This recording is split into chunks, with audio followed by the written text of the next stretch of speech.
우리 독자님들도 제일 궁금할 것 같은데 도대체 이 협찬과 광고는 어떻게 이루어지게 되는 건가요? 그러면 이거는 독자님들이 정말 궁금하실 것 같아요. 이 협찬과 궁금한 게 많네요. 네, 되게 많으세요. 협찬과 네, 광고 네. 우리가 인스타그램 하는 이유 중에 솔직히 하나잖아요. 그렇죠. 도대체 몇 명부터 받을 수 있는 겁니까? 이것도 즉 협찬과 광고를 주고 싶은 계정의 특징을 좀 알고 싶습니다. 음, 네, 마케터님. 네. 그럼 한 가지 여쭤보겠습니다. 인스타그램이 협찬과 광고 보면은 뭐 해시태그가 이거는 뭐 협찬이고 뭐 이거는 광고로 돼 있고 이런 것들이 있어요. 그래서 저는 그게 무엇인지 잘 모르겠는데 이것은 어떻게 분류가 되는 건가요? 사실 뭐 큰 관점에서 보면은 광고죠. 광고인데 이제 이건 뭐 제가 해봐도 이제 느낀 거지만 협찬은 이제 주로 제품만 제공했을 때 이것을 인스타 피드에 노출시켜 달라. 그런 경우가 이제 보통 협찬으로 갈 때가 있고, 보통 광고를 하면은 이제 계약도 좀 체결할 경우도 있고, 또 광고 비용을 주고 그래서 스토리보드까지 막 이렇게 짜서 주기도 하고. 네, 그렇습니다. 물론 협찬에서도 협찬된 제품 외에도 조금 소정의 이제 금액을 드릴 수도 있어요. 하지만 굳이 나눈다면은 이제 협찬은 이제 제품과 뭐 서비스를 좀 노출시켜 달라 정도로 볼 수 있고, 광고면은 광고 비용도 발생을 하고 조금 더 정말 광고가 될 수 있게끔 사실 뭐 제가 이제 작가님께 어떤 뭐 책을 주면서 광고해달라 해도 이 책에 대한 어떤 광고를 해야 할지 모를 수 있잖아요. 그럼 제가 그럼 찝어주는 거죠. 이런 것들을 한번 노출시켜 달라. 네, 그럼 계속해서 인스타그램 협찬과 광고는 좀 어떠한 방식으로 이렇게 진행되는지가 궁금합니다.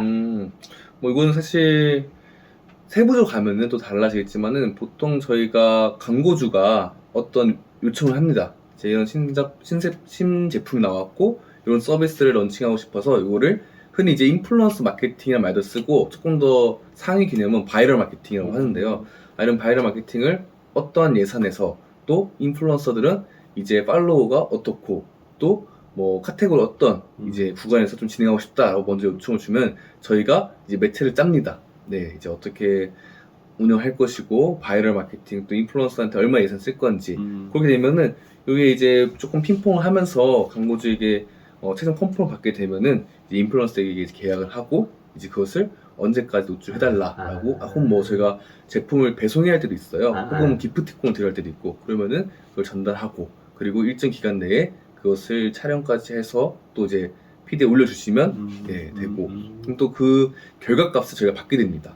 네, 어떻게 뭐 좋아요가 몇이고 댓글은 뭐가 났고 도달은 어떻게 됐는지 이런 것도 저희가 좀 인사이트를 전달해달라고 요구를 해가지고 나중에 결과 보고를 내야 되거든요. 네, 그렇게 진행합니다. 그렇군요. 그러면 이거는 독자님들이 정말 궁금하실 것 같아요. 이 협찬과 궁금한 게 많네요. 네, 되게 많으세요. 협찬과 네, 광고 네. 우리가 인스타그램 하는 이유 중에 솔직히 하나잖아요. 그렇죠. 도대체 몇 명부터 받을 수 있는 겁니까?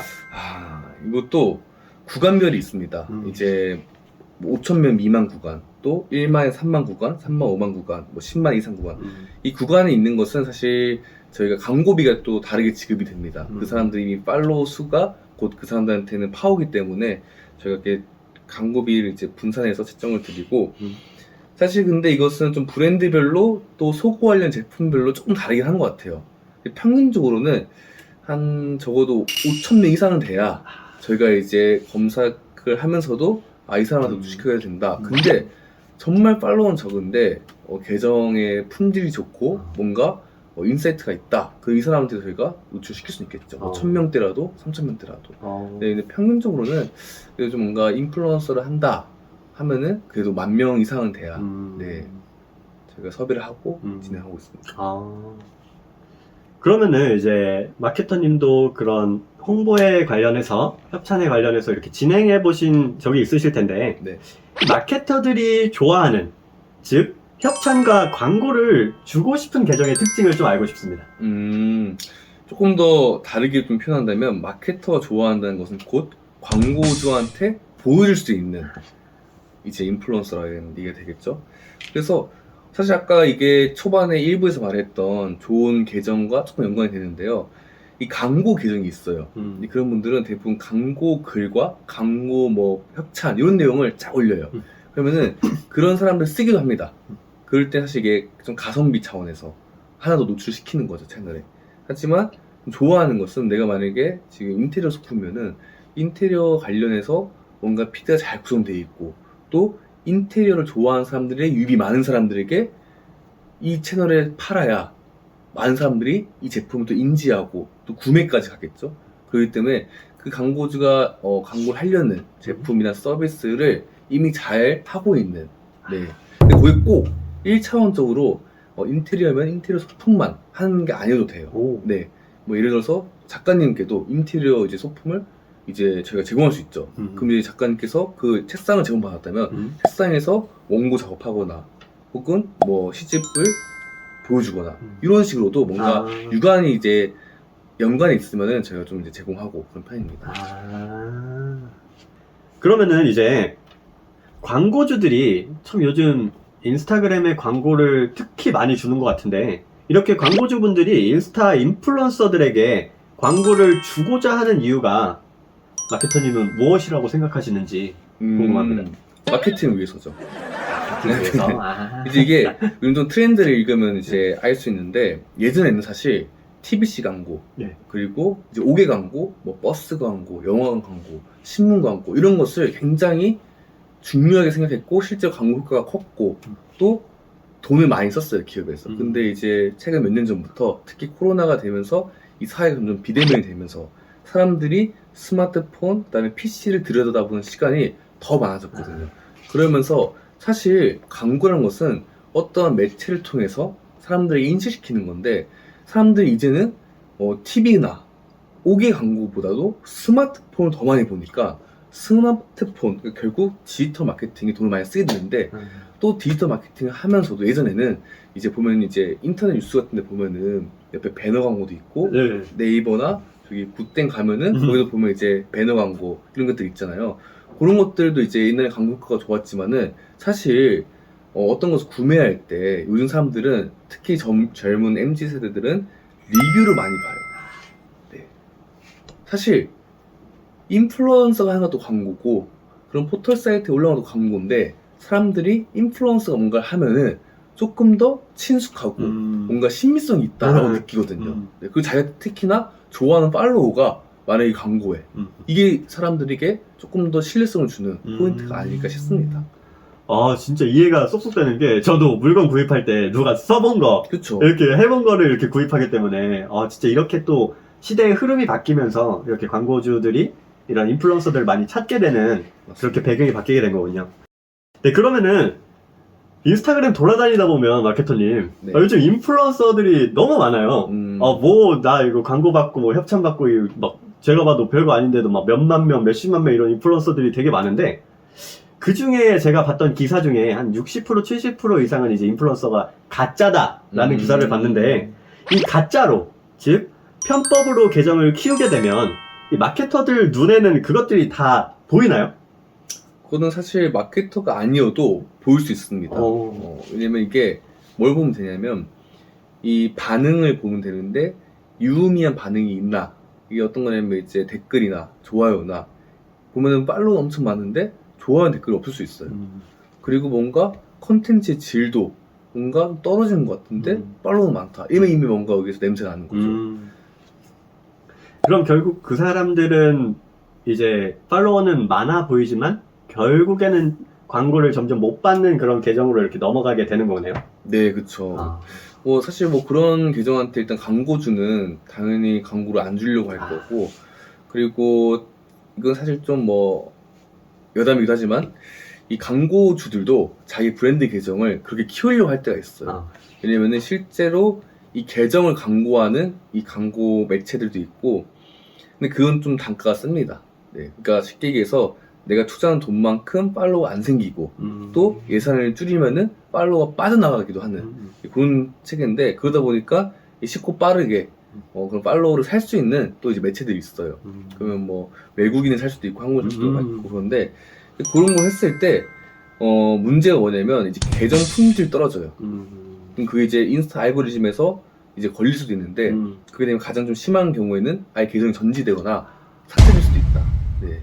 이 계정 품질이 떨어진 게 뭐냐 할 수도 있는데, 그건 결국에 이제 알고리즘으로 노출이 안 되거나 그러니까 이게 낮은 계정이고 품질이 안 좋으니까 노출시킬 이유가 없죠. 그런 이제 이슈가 있죠. 그럼 사실 보기에만 좋지 이제 안에는 사실 실속이 없는 그렇게 돈을 쓸 필요는 없다. 네. 네, 진짜 방금 마케터님이 말씀해주신 것처럼 제가 늘 이야기하는 건데 팔로워 숫자가 중요한 게 아니라 정말 팔로워가 100명이라도 단 1000명이라도 어떠한 양질의 컨텐츠를 생산하고 만들어내느냐가 더욱 중요한 싸움이 바로 인스타그램에서 살아남는 방법인 것 같습니다. 네, 그럼 계속해서 저도 협찬이나 광고 참 자주 받고 싶은데요. 마케터님, 도대체 인스타에서 협찬 및 광고를 받으려면 어떠한 행동을 해야 되는 걸까요?